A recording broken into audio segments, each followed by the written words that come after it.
Hello everyone, welcome back to my channel. I hope आप सभी बहुत अच्छे होंगे। कैसी चल रही है आपकी पढ़ाई, कैसा फील कर रहे हो, कमेंट में मुझे बताओ। कैसा फील कर रहे हो, मैं आपको रिप्लाई ज़रूर करूँगी। मुझे पता है अभी आप बहुत नर्वस फील कर रहे हो, बहुत डर भी लग रहा होगा क्योंकि अभी सिर्फ 60 डेज़ ही बचे हैं एंड आपका फर्स्ट एग्ज़ाम जो है, जो कि आरआरबी का है, अगस्त फर्स्ट वीक से स्टार्ट हो जाएगा। तो 60 डेज़ का भी मैं प्लान जल्दी बताऊँगी कैसे बैलेंस आउट करना है। डोंट वरी, आज मैं एक ऐसा टॉपिक कवर कर रही हूँ जिससे रिलेटेड मुझे काफ़ी कमेंट्स आते हैं मेरे चैनल पर, डायरेक्टली इनडायरेक्टली। जैसे मुझे काफ़ी कमेंट्स आते हैं कि मैम मेरा इतना स्कोर आ रहा है तो क्या मेरा आरआरबी का एग्ज़ाम निकल जाएगा, क्या मैं आरआरबी पीओ बन जाऊँगा। मैम मेरा इतना परसेंटाइल आ रहा है, इससे ज़्यादा बढ़ नहीं पा रहा है, और सेफ स्कोर क्या है एग्ज़ाम के लिए, परसेंटाइल कितना आना चाहिए, मेरा सिलेबस अभी कंप्लीट नहीं है। तो मैंने सोचा कि ठीक है, एक वीडियो में मैं सब कुछ कवर कर लेती हूँ। तो आज इस वीडियो में मैं आप लोगों को बताऊंगी कि मेरा परसेंटाइल कितना आता था मेरे प्रिपरेशन के टाइम पे, सेफ परसेंटाइल कितना है, जिससे कि आप श्योर हो जाओ कि आपका पेपर ज़रूर निकल जाएगा, जिससे कि आप सेफ फील कर सको कि ठीक है, मुझे मेंस के लिए भी पढ़ना स्टार्ट कर देना चाहिए।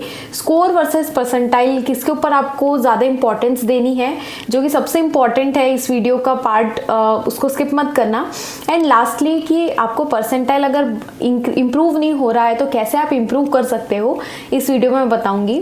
तो वीडियो में आगे बढ़ने से पहले बस एक छोटी सी रिक्वेस्ट है, अगर आप मेरे चैनल पर नए हो एंड आपको ये वीडियो अच्छी लगती है तो सब्सक्राइब ज़रूर कर लेना एंड एक छोटा सा कमेंट बस छोड़ देना कि वीडियो हेल्पफुल लगी है। मुझे बहुत ज़्यादा मीन करता है, मुझे बहुत मोटिवेशन मिलती है आगे और वीडियोज़ बनाने के लिए। मुझे भी ऐसा लगता है कि हाँ, मेरे थ्रू आपको हेल्प हो रही है।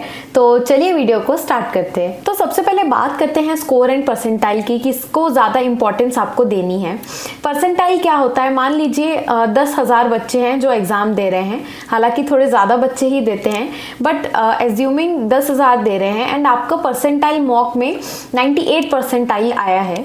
तो 98 परसेंटाइल क्या इंडिकेट करता है कि उन 10,000 बच्चों में आप 98% लोगों को पीछे छोड़ चुके हो, आप सिर्फ 2% बच्चे जो हैं आपसे आगे हैं, इतने सारे बच्चों को आप पीछे छोड़ चुके हो। तो ऑब्वियसली अगर आप मान लीजिए आपका परसेंटाइल 100 आता है, मतलब आप टॉप में हो एंड बाकी सब आपके पीछे हैं, जितने भी टेस्ट गिवर्स है, जितने भी लोगों ने ये मॉक या फिर एग्जाम को दिया है। तो स्कोर ऑब्वियसली जितने भी क्वेश्चंस आपने अटेम्प्ट किए उस बेसिस पे आपका स्कोर आता है।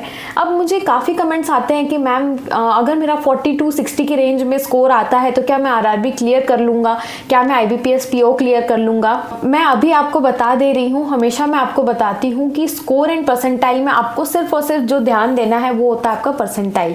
मान लीजिए आपने एक मॉक दिया जिसमें बहुत ज़्यादा ईजी क्वेश्चन आए थे, बट आपके माइंड में ऐसा टारगेट आपने बना के रखा था कि मैं अगर 50 क्वेश्चंस बना लेता हूँ आरआरबी पीओ के एग्जाम्स में, तो लास्ट ईयर तो कट ऑफ 45 गई थी, मैं 50 क्वेश्चंस बना लूँगा तो मैं तो एग्ज़ाम क्लियर कर लूँगा।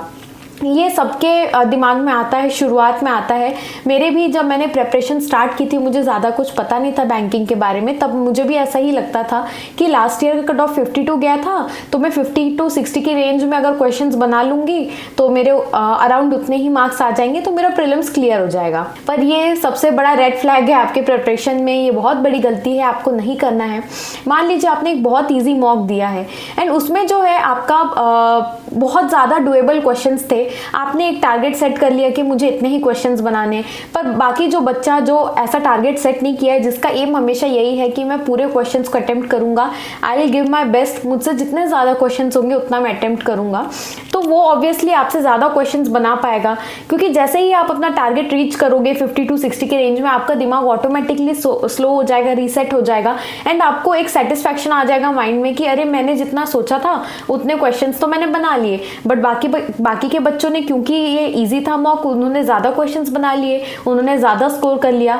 इससे क्या होगा कि आपका स्कोर एंड परसेंटाइल दोनों कम आएगा एंड जब आप देखेंगे उस मॉक में आपका परसेंटाइल बहुत ज़्यादा आएगा। ऑन द अदर हैंड, मान लीजिए कोई बहुत ही ज़्यादा टफ मॉक आया है, मैं भी बहुत कुछ टफ मॉक्स देती थी, तो एक बार क्या हुआ था, उसमें मेरा अराउंड स्कोर 40s में आया था, आरआरबी का ही पेपर था वो। तो स्कोर देखकर मुझे पहले बहुत डर लग गया था कि इतना कम स्कोर आया है, पर जब मैंने परसेंटाइल देखा, ट्रस्ट में 80+ परसेंटाइल था। क्योंकि वो पेपर जो है बहुत टफ था, तो मेरे लिए ही नहीं और भी बच्चों के लिए वो टफ था।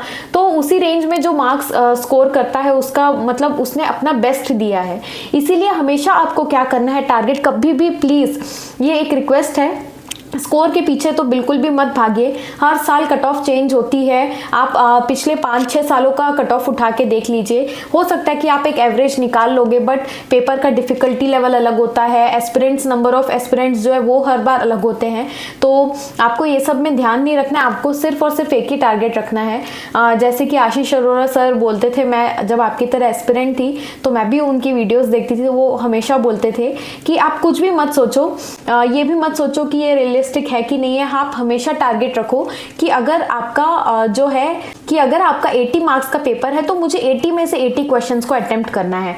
एंड सर बोलते भी थे कि कई लोग गुस्सा भी करते हैं, ये पॉसिबल नहीं है, आप कैसे टीचर हो, कुछ भी बोलते हो, बट ट्रस्ट मी, मैंने वो चीज़ को फॉलो की थी। एंड मेरा उस दिन से दिमाग में यही टारगेट सेट था कि मेरे को हमेशा से 80 में से 80 क्वेश्चंस को अटेम्प्ट करने का टारगेट मुझे रखना है।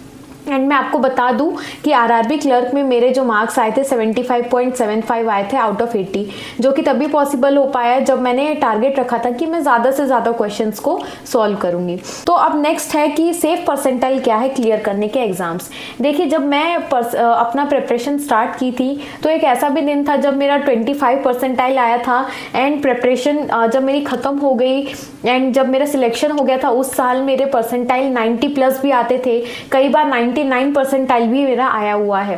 ये डिपेंड करता है। देखिए, अगर आप मान लीजिए प्रिपरेशन वाली फेज में हो, अभी भी थोड़ा बहुत आपका सिलेबस बचा है, तो मैं आपको ये बोलूँगी कि एकदम ज़्यादा अनरियलिस्टिक टारगेट मत रखो।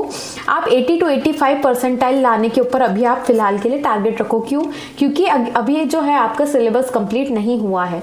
अगर आप 80 to 85 परसेंटाइल लेकर आ पा रहे हो तो मैं ये बोलूँगी कि आप बहुत अच्छे पाथ पे हो, आप सही जा रहे हो, आपको और मेहनत करनी है। एंड अल्टीमेट आपका टारगेट हमेशा होना चाहिए कि आपका 90 परसेंटाइल प्लस आना चाहिए ऑन एन एवरेज। अब देखिए, एक चीज़ मैं और बता दूं कि जब मैंने बोला जिस साल मेरा सिलेक्शन हुआ था उस साल मेरे मॉक्स में 90 अबव परसेंटाइल आते थे, बट कभी कभी क्या होता था कि मैं बहुत ज़्यादा मेंटली एग्जॉस्ट हो जाती थी एंड मैं टारगेट रखती थी कि नहीं, मुझे आज 2 मॉक्स देने ही हैं। एंड थकी हारी रहती थी, फिर भी मैं मॉक देती थी, दिमाग उतना काम नहीं करता था। तो मेरा ऐसा भी हुआ था उसी ईयर में कि मेरे 72 परसेंटाइल, 64 परसेंटाइल ऐसे भी आए हुए थे। तो डरने की बात नहीं है। ऑन एन एवरेज अगर आपका 85 परसेंटाइल टू 90 परसेंटाइल आता है तो आप एक सेफ साइड में हो। बट अगर आप एक रिपीटर हो तो मैं आपको बोलूँगी कि आपको टारगेट रखना ही है 95 परसेंटाइल अबव। अगर आपका 90 परसेंटाइल अबव आ रहा है तो आप बहुत ही ज़्यादा सेफ साइड में हो। बट क्योंकि अब आप एक रिपीटर हो तो आप हमेशा कोशिश करो कि आपको 95 से लेकर 100 परसेंटाइल के बीच में आपको लेकर आना है। अब आप एक और साल वेस्ट नहीं करना चाहते, अब आपको रिस्क नहीं लेना है, आपको अपना फुल पोटेंशियल से प्रिपरेशन करनी है, अपना पूरा देना है आपको। ठीक है, तो ये हो गया safe percentile to clear exams. अब है माय परसेंटाइल ड्यूरिंग प्रिपरेशन। मैंने बताया स्टार्टिंग में 30s 40s में भी आते थे। जब मेरा धीरे धीरे प्रिपरेशन खत्म हुआ तब फर्स्ट ईयर जब मैंने पहला मेंस दिया था तब मेरे 80 परसेंटाइल अबव आते थे, कुछ कुछ में मेरे 90+, 95+ आते थे, पर ज़्यादातर नहीं आते थे। बट जिस साल मैंने फिर से अपनी पढ़ाई रीस्टार्ट करी एंड जिस ईयर में मैंने जितने भी प्रीलिम्स दिए थे सब मैंने क्लियर किए, जितने भी मेंस मैंने दिए थे सब मैंने क्लियर किए, तो उस साल मेरा जो परसेंटाइल था ऑन एन एवरेज 90 अबव ही आता था। कुछ मैंने जैसा अभी बताया कुछ मॉक्स में मेरे परसेंटाइल कम आते थे। तो ये हो गया मेरा परसेंटाइल।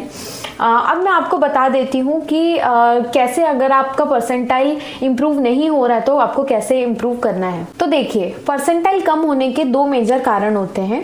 पहला ये है कि आप अभी भी ढंग से प्रैक्टिस नहीं किए हैं। आपको ऐसा लग तो रहा होगा कि मैंने बहुत ज़्यादा प्रैक्टिस कर ली है, जो मैंने प्रैक्टिस की वो सफिशिएंट है, बट वो कई बार नहीं होती है। ट्रस्ट में मैं आपको बताऊंगी क्यों। एंड दूसरा मेन रीज़न ये होता है कि हाँ, आपने प्रैक्टिस भी कर ली, आपका सिलेबस भी कंप्लीट हो गया, बट आपका जो है अप्रोच गलत है क्वेश्चंस को सॉल्व करने का या एक सेक्शन को सॉल्व करने का, मॉक को अटेम्प्ट करने का अप्रोच गलत है। तो पहले बात करते हैं प्रैक्टिस की।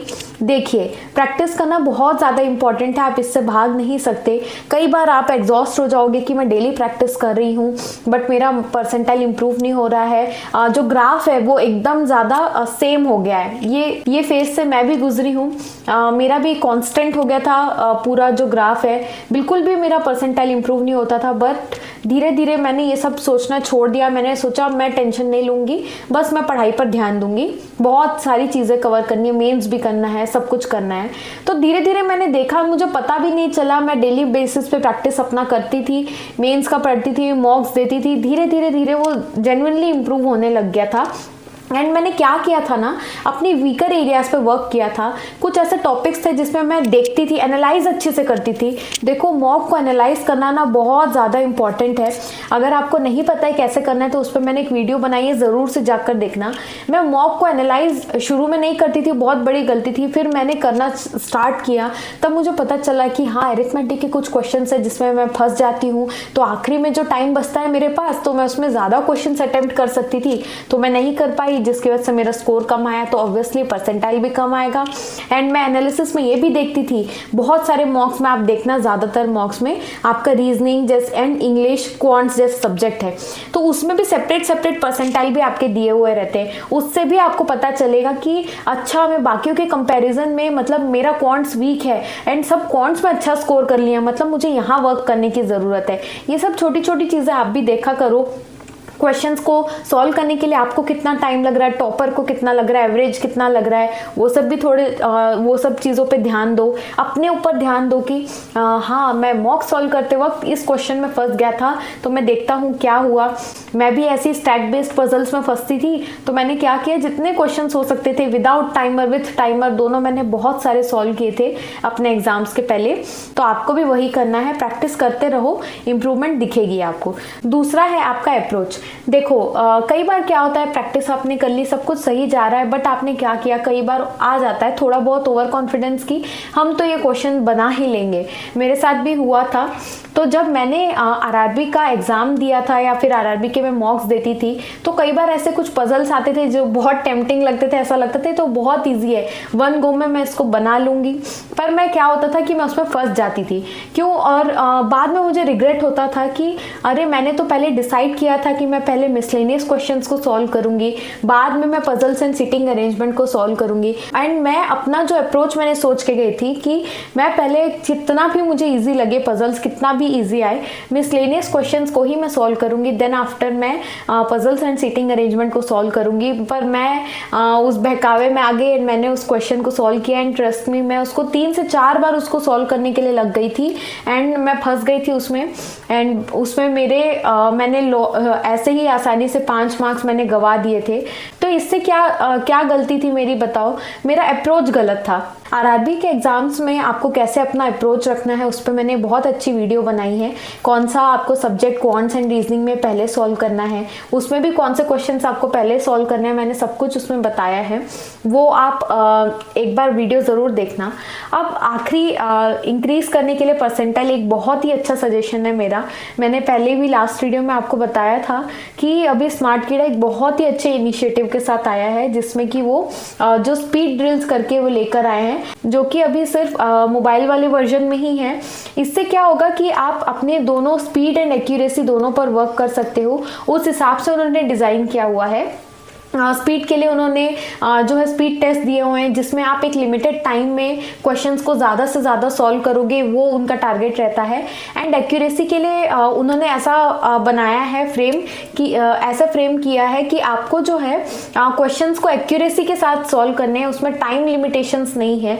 तो मुझे ऐसा लगा पर्सनली कि काफ़ी अच्छा सोर्स है। मेरा टाइम पे नहीं था अनफॉर्चुनेटली, बट आपके टाइम पे है। डू यूटिलाइज इट, बहुत ही अच्छी चीज़ है वो, और ज़्यादा कुछ कॉस्टली भी नहीं है। उसका लिंक जो है मैं नीचे डिस्क्रिप्शन बॉक्स में आपको प्रोवाइड कर दूंगी, ज़रूर से जाकर देखना। तो जो मैं आखिरी आपको टिप बता रही थी परसेंटाइल इंक्रीज करने के लिए, वो ये है, आप अपने वीक एरियाज को ज़रूर से वर्क कर लेना। ऐसा आप कोई टॉपिक मत छोड़ना एग्जाम्स के पहले जो आपने कवर नहीं किया है, या अभी भी आप उस क्वेश्चन अगर आप सामने आ जाता है, जैसे मान लो NDI आया, उसमें आप फंस जाते हो, थोड़ा पैनिक कर जाते हो, तो ऐसे मत करना। कई बार एग्जाम्स अगर किस्मत बुरी रही तो जो चीज़ें आपने नहीं नहीं पढ़ी वो सब आ जाएगा। जैसे मेरे केस में हुआ था, फर्स्ट मेंस में मेरे वो सारे टॉपिक जो मैंने क्वांट्स में छोड़े थे, एडवांस क्वाड्रेटिक, वेन डीआई, वो सब मैं छोड़ के गई थी एंड वो बहुत सारे आ गए थे। तो मैं ये बोलूँगी कि उस पर वर्क ज़रूर कर लेना एंड ज़्यादा से ज़्यादा क्वेश्चंस की प्रैक्टिस करना। एंड ये जो मैंने स्पीड ड्रिल्स बोले हैं उसको ज़रूर से ट्राई करना। जो उनका फ्री टेस्ट है, डेमो टाइप का भी है, उसको आप एक बार देकर देख सकते हो, आपको पता चल जाएगा। तो I hope this video was helpful. Video helpful लगी तो कमेंट कर देना। मिलते हैं नेक्स्ट वीडियो में, तब तक के लिए बाय बाय।